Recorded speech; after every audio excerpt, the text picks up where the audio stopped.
Maut bernyanyi di Pajajaran. Bagian 5. Dari angin pukulan dan tendangannya, Wiro sudah dapat menjajaki kehebatan lawan. Karena tak mau ambil risiko, pemuda ini segera bergerak cepat.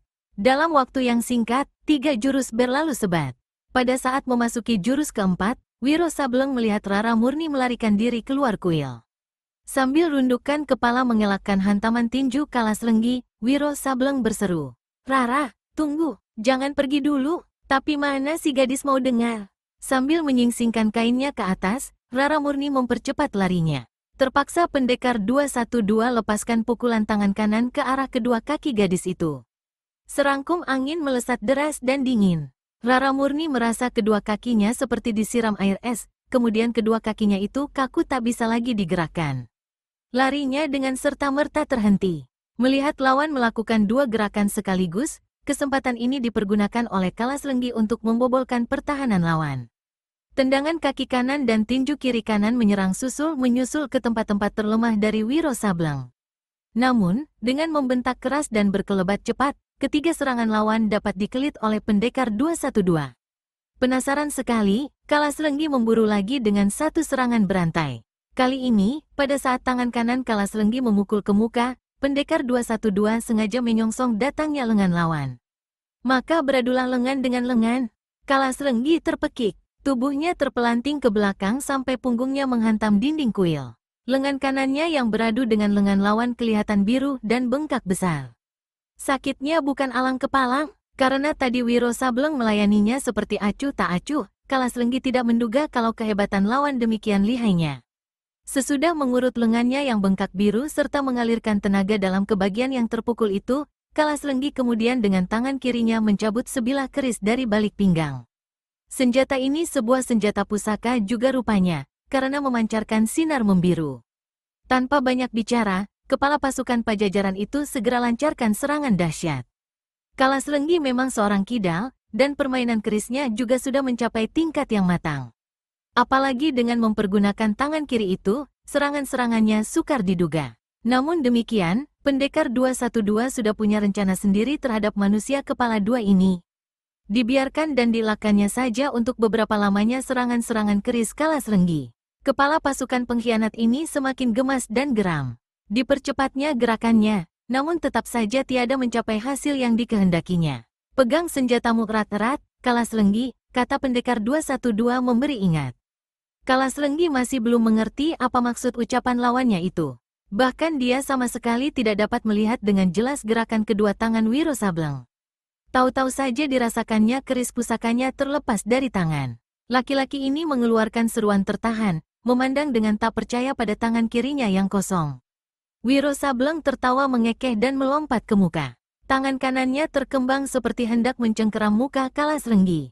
Yang diserang cepat merunduk dan berusaha menyodokkan lipatan sikunya ke perut lawan. Tapi kali ini Kalas Lenggi tertipu. Tangan yang menyerang dan hendak mencengkeram itu hanya gerakan palsu belaka. Tanpa dapat dikelit lagi oleh Kalas Lenggi, 2 ujung jari tangan kanan Wiro Sableng meluncur ke rusuk kirinya. Mendadak sontak, detik itu juga tubuh Kalas Lenggi menjadi kaku tegang. Tangan dan kakinya tak bisa digerakkan lagi, tapi mulutnya masih sanggup bicara, telinganya masih bisa mendengar, demikian juga indera-inderanya yang lain masih tetap seperti biasa.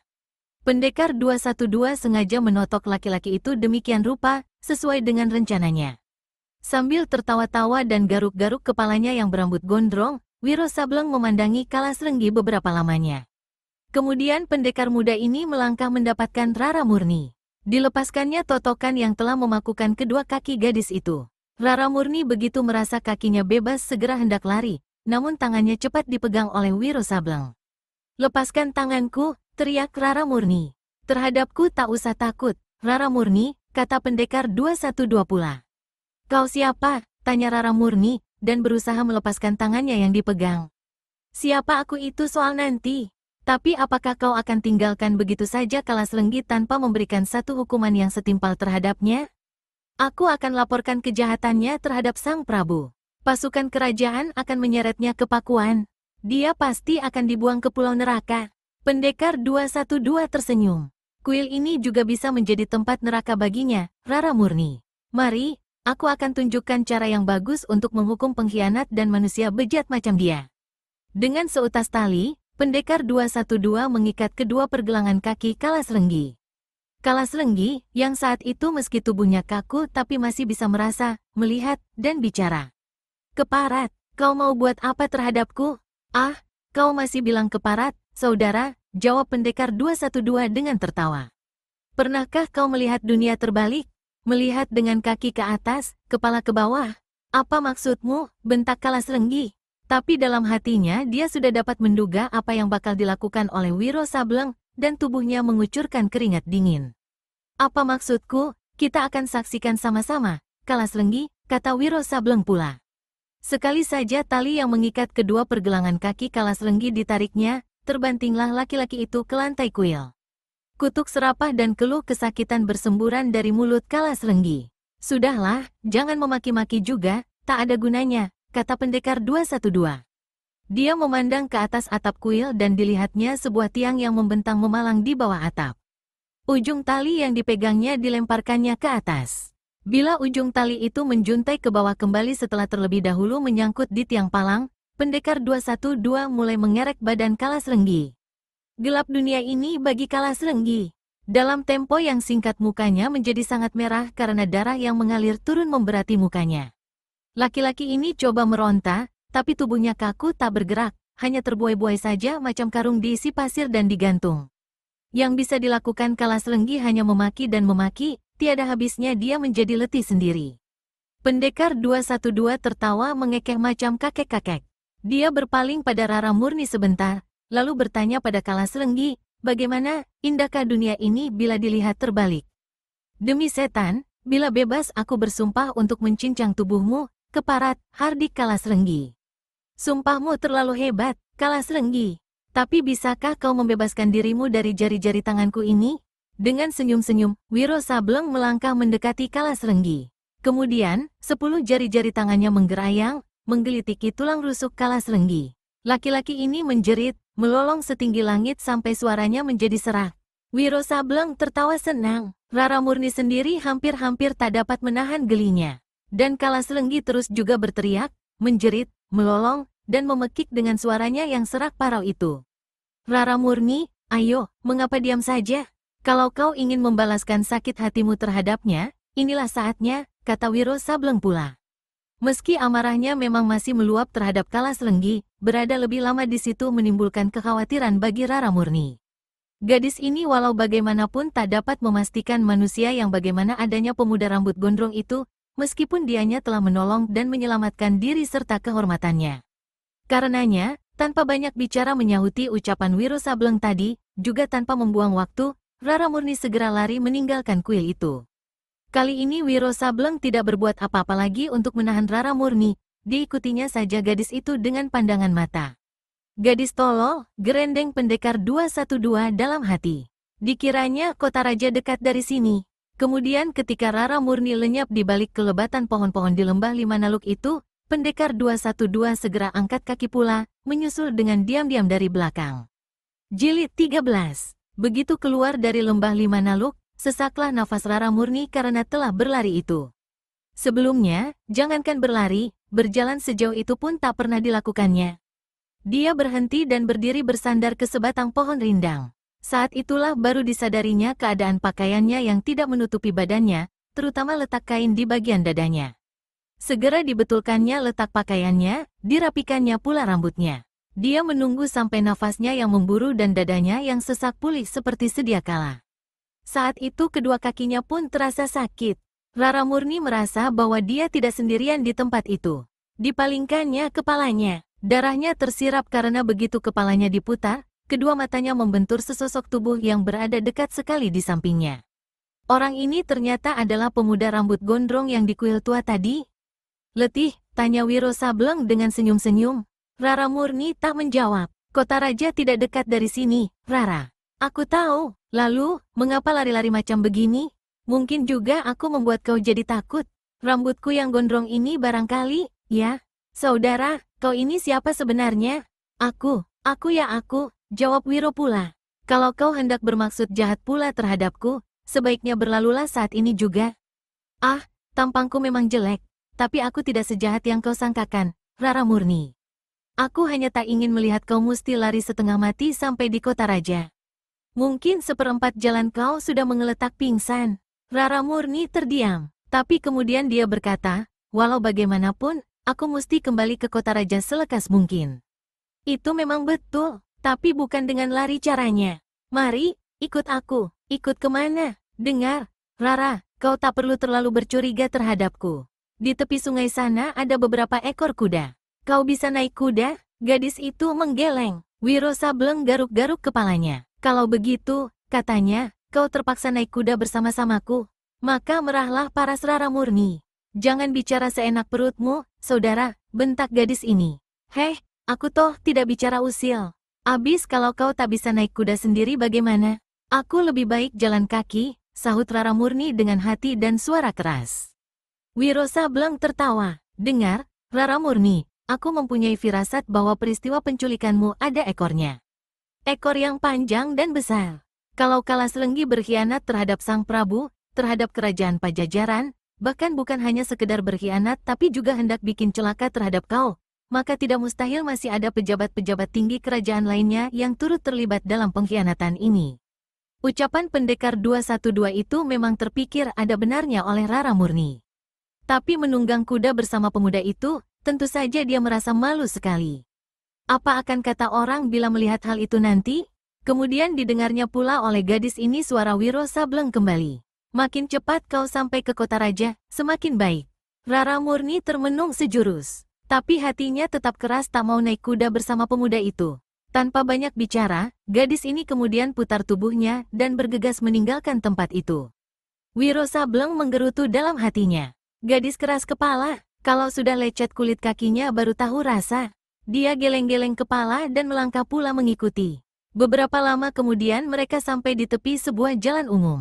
Selama itu tak satu pun dari keduanya yang buka mulut. Rara, kata Wiro ketika mereka sampai di jalan umum itu. Ada baiknya kita berhenti istirahat di sini. Siapa tahu ada kereta atau gerobak yang lewat dan kita bisa menumpang. Gadis itu tak menjawab. Tapi dia menghentikan langkah karena memang kedua kakinya sudah letih. Hampir 10 menit mereka berdiri di tepi jalan itu, tapi tak satu kendaraan pun yang lewat. Rara murni, kata Wiro Sableng. Agaknya kau tidak senang terhadapku? Tak mau bicara denganku? Rara murni diam saja. Sebenarnya memang tak ada yang harus ditidaksenangkannya terhadap pemuda itu. Hanya segala apa yang tadi terjadi dan segala apa yang hampir menimpa dirinya lah yang membuat dia jadi tak banyak bicara dan merasa bercuriga terhadap pemuda berambut gondrong yang sampai saat itu masih belum juga diketahuinya siapa adanya. Wiro Sableng memandang ke ujung jalan. Sepi, tiada bermanusia. Kita berangkat lagi, Rara.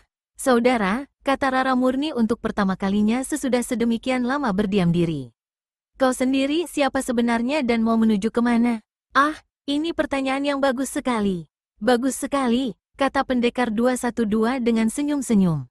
Siapa aku? Kurasa tidak penting. Dan kemana aku mau menuju, aku sendiri sebenarnya juga tidak tahu. Rara murni memandang dengan sudut matanya memperhatikan pemuda itu. Jawabannya seperti jawaban orang yang tidak betul pikirannya, atau mungkin pula jawaban itu hanya sekedar jawaban belaka. Tiba-tiba keduanya memalingkan kepala ke ujung jalan sebelah kanan. Di kejauhan kelihatan muncul sebuah gerobak, ditarik oleh 2 ekor lembu. Di bagian depan gerobak yang terbuka itu duduk 2 orang laki-laki. Mereka berpakaian petani, sedang setengah dari gerobaknya syarat dengan sayur mayur. Nasib kita baik juga rupanya, Rara, kata Wiro Sableng. Dan ketika gerobak itu datang mendekat, pemuda ini segera lambaikan tangannya. Gerobak berhenti. Saudara, apakah kalian menuju ke kota raja? Kedua orang di atas gerobak tak menjawab pertanyaan Wiro Sableng, melainkan memandang lekat-lekat pada gadis di sampingnya. Kalau kami tak salah lihat, kata laki-laki yang mengemudikan gerobak, agaknya kami berhadapan dengan Tuan Putri Rara Murni, adik Sang Prabu Pajajaran. Rara Murni mengangguk, dan kedua orang itu segera turun dari kereta lalu menjura. Ada hal apakah sampai Tuan Putri berada di tempat ini? Tanya laki-laki yang memegang kemudi gerobak. Kedua matanya kemudian melirik sekilas pada Wiro Sableng, lalu melirik pada kawannya. Rara Murni hanya menarik nafas panjang. Karena mengira pemuda rambut gondrong dan berpakaian sederhana itu adalah hamba sahaya atau pembantu Rara Murni, maka yang ditanya menjawab dengan anggukan kepala acuh tak acuh. Seorang dari mereka kemudian berkata pada Rara Murni, "Jika Tuan Puteri bermaksud hendak kembali ke Pakuan, kami tentu saja bersedia bahkan merasa berkewajiban untuk membawa Tuan Puteri. Tapi maafkanlah keadaan kereta kami, kotor dan penuh sayuran. Itu tak menjadi apa, pokoknya asal sampai ke kota raja." Yang menjawab adalah Wiro Sableng. Ini mengesalkan kedua orang itu. Kemudian mereka menolong Rara Murni naik ke atas gerobak. Gadis itu duduk di sebelah muka, di samping pengemudi, sedang kawannya bersama Wiro Sableng duduk di sebelah belakang, di samping tumpukan sayur. Tak lama kemudian gerobak itu pun bergeraklah. Jilid 14. Kesunyian sepanjang jalan itu kini dipecahkan oleh suara deru roda gerobak. Sekali-sekali diselingi dengan gemeletakan bila roda gerobak menggilas bebatuan atau suara kayu-kayu kendaraan itu bergerobakan ketika salah satu rodanya memasuki lubang jalanan. Saat itu masih cukup jauh dari kota raja, pendekar 212 duduk melunjurkan kedua kakinya di bagian belakang kereta. Matanya terpejam-pejam oleh hembusan angin siang yang sejuk. Beberapa kali dia sudah menguap. Orang yang duduk di hadapannya senantiasa membuang muka, segan atau tepatnya tak senang memandang pada pemuda ini yang sebentar-sebentar menguap, sebentar-sebentar menggaruk kepalanya yang berambut gondrong. Beberapa saat kemudian Wiro Sableng membuka juga kedua matanya. Dia menggeliat. Ini menambah ketidaksenangan orang yang di hadapannya. "Saudara, aku minta mentimunmu satu," kata Wiro Sableng. Dan tidak menunggu jawaban pemilik sayuran itu, langsung saja Wiro Sableng mengambil sebuah mentimun besar dan menggerogotinya. Orang yang di depan Wiro Sableng memaki dalam hati. Rahangnya terkatup rapat-rapat. "Rara Murni," seru Wiro Sableng tiba-tiba. "Apakah kau suka makan mentimun?" Di bagian depan kereta, Rara Murni berpaling sebentar tapi tak menjawab. Panas-panas begini enak sekali makan mentimun, untuk pelepas haus dan mendapatkannya tak usah susah payah. "Terima kasih, aku tidak haus, saudara," terdengar jawaban gadis itu. Wiro Sableng menggumam dan terus juga mengunyah mentimun dalam mulutnya, dan gerobak terus juga bergerak menempuh jalan berdebu dan berlobang serta berbatu-batu. Di bagian belakang kereta, Wiro Sableng mengusap-usap perutnya. Telah 3 butir ketimun amblas ke dalam perut itu, dan betapa asamnya tampang orang yang di hadapannya. Kini kembali Wiro Sableng memejamkan matanya. Kalau perut sudah kenyang, memang kantuk segera datang. Mendadak, gerobak itu dibelokkan ke sebuah jalan buntu yang menuju sungai oleh pengemudinya. Begitu gerobak berhenti, terdengarlah suara Rara Murni bertanya, "Saudara, kenapa ke sini dan berhenti di sini?" Pengemudi gerobak tertawa mengekeh. Tiba-tiba tertawanya yang menjijikkan itu lenyap dan diganti dengan teriakan Rara Murni. Dan di bagian belakang kereta sendiri, petani yang duduk di hadapan Wiro Sableng tiba-tiba mencabut sebatang golok dari balik pinggang. Begitu golok tercabut keluar dari sarungnya, tanpa menunggu lebih lama segera dibacokkan ke kepala Wiro Sableng yang saat itu masih pejamkan mata, keenakan tidur-tidur ayam tertiup angin sejuk sepanjang perjalanan. Satu jengkal lagi mata golok yang tajam akan membelah batok kepala pendekar 212, maka terdengarlah bentakan menggeledek. Ciahat, tubuh petani yang menyerang terpental keluar gerobak. Goloknya lepas dan tubuh itu kemudian tergelimpang di tanah dengan perut pecah dihantam tendangan. Manusia ini hembuskan nafas tanpa keluarkan sedikit suara pun. Pandangan bola mata pendekar 212 menyorot bersinar. Kentut betul, makinya dan meludahi muka mayat petani ini. Orang lagi enak-enak tidur mau dibacok, rasakan sendiri. Puah, diludahinya lagi muka mayat itu, kemudian dipalingkannya kepalanya dengan cepat. Rara Murni tengah meronta-ronta melepaskan cekalan petani yang mengemudikan gerobak sayur. "Saudara, tolong aku," teriak gadis itu pada Wiro Sableng. "Petani sialan," gerendeng Wiro Sableng seraya melompat dari atas gerobak. "Budak hina, pergi dari sini atau ku tebas batang lehermu," teriak laki-laki yang mencekal Rara Murni. Srit, dicabutnya sebuah golok dari balik pinggang. Jadi kau hanyalah seorang rampok bejat yang berkedok sebagai petani, seekor serigala yang berbulu domba.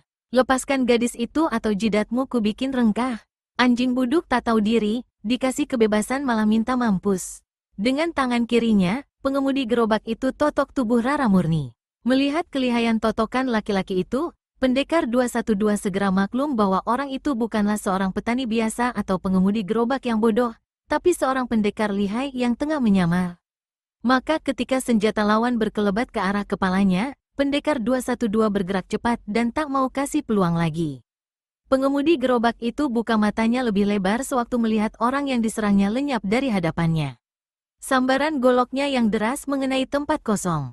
Ini membuat laki-laki itu terdorong ke muka, dan pada saat inilah kedua matanya melihat sosok tubuh kawannya yang menggeletak di tanah dengan perut pecah. Berdiri bulu kuduk laki-laki ini. Tapi hanya sebentar saja, rasa ngeri ini segera digantikan dengan rasa geram dan amarah yang meluap. Tubuhnya diputar kembali, untuk kedua kalinya berkiblatlah senjatanya menyerang Wiro Sableng. Tapi kali yang kedua ini justru adalah saat kematiannya. Senjatanya lagi-lagi menghantam angin kosong, dan sebelum dia sempat mengirimkan serangan berikutnya, 5 jari tangan dilihatnya berkelebat dekat sekali ke arah keningnya, tak bisa dipapaki dengan golok, tak bisa dikelit dengan kecepatan yang bagaimanapun. Plaakek, telapak tangan kanan pendekar 212 mendarat di kening laki-laki itu, disusul dengan suara jerit kesakitan. Laki-laki itu terguling ke tanah, tidak sadarkan diri lagi. Kulit keningnya hitam seperti terbakar, dan di bagian tengah kulit kening itu terteralah angka 212. Laki-laki ini bernasib masih untung dari kawannya karena pendekar 212 tidak menamatkan riwayatnya. Wiro Sableng melepaskan totokan yang mengakukan tubuh Rara murni. Hari ini nasibmu sial terus-terusan rupanya, Rara, kata pemuda itu dengan senyum-senyum. Si gadis tak berkata apa-apa. Mukanya masih agak pucat, dan Wiro Sableng berkata lagi, tapi ada juga untungnya, gerobak ini sekarang jadi milik kita. Ayo kita teruskan perjalanan. Rara murni naik kembali ke atas gerobak. Wiro Sableng mengemudikan gerobak itu. Sepanjang perjalanan, gadis itu tak habis pikir. Pemuda yang duduk di sampingnya itu bertampang gagah, tapi aneh dan juga lucu. Dan di samping itu, kehebatan yang telah disaksikan sendiri olehnya tadi diam-diam membuat dia mengagumi si pemuda. Dan sampai saat ini, Rara murni tidak tahu sama sekali siapa nama pemuda itu. Beberapa jauh di luar tembok kerajaan, Wiro Sableng menghentikan gerobak. Dia berpaling ke samping, lalu berkata, Rara, pakuan sudah di depan mata. Aku mengantarkan kau hanya sampai di sini. Kau bawalah terus gerobak ini, tak susah untuk mengemudikannya. Kau sendiri hendak kemana, saudara? Tanya Rara murni heran. Pendekar 212 tertawa. Kemana aku mau pergi, itulah satu hal yang aku tidak bisa jawab, ujar Wiro Sableng pula. Cuma pesanku, jangan lupa untuk mengatakan segala kejadian yang kau alami pada Sang Prabu. Kurasa peristiwa-peristiwa yang kau alami itu mempunyai latar belakang. Dan bukan mustahil kalau masih ada pembesar-pembesar istana lainnya yang menjadi pengkhianat macam Kalas Renggi. Rara murni mengangguk. Kemudian Wiro Sableng berkata lagi, juga jangan lupa mengirimkan sepasukan prajurit ke kuil di lembah Limanaluk itu untuk membekuk Kalas Renggi. Rara murni mengangguk untuk kedua kalinya. Ketika dilihatnya pemuda rambut gondrong itu memutar tubuh hendak berlalu, gadis ini cepat-cepat berkata, saudara, tunggu dulu.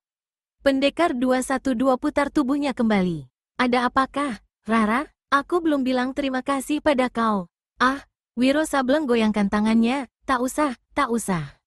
Itu hanya kebetulan saja, Sang Prabu mungkin akan banyak bertanya tentang kau. Kurasa lebih baik kau ikut sama-sama ke istana. Terima kasih, tapi aku ada urusan lain, Rara, jawab Wiro Sableng. Lalu kalau Sang Prabu bertanya siapa namamu, bagaimana aku mesti menerangkannya? Wiro Sableng tertawa, nama itu sebenarnya tidak ada arti apa-apa, Rara. Kita semua dilahirkan tidak bernama. Orang-orang tua kita yang memberi nama, dan itu hanya kebiasaan saja. Jadi, apakah kau tidak punya nama? Tanya Rara murni pula. Wiro Sableng tertawa lagi. Namaku tidak penting, Rara. Tapi kalau kau penasaran, ingat-ingat angka ini. Abis berkata begitu, ditariknya saja ujung bawah kain yang dikenakan Rara murni.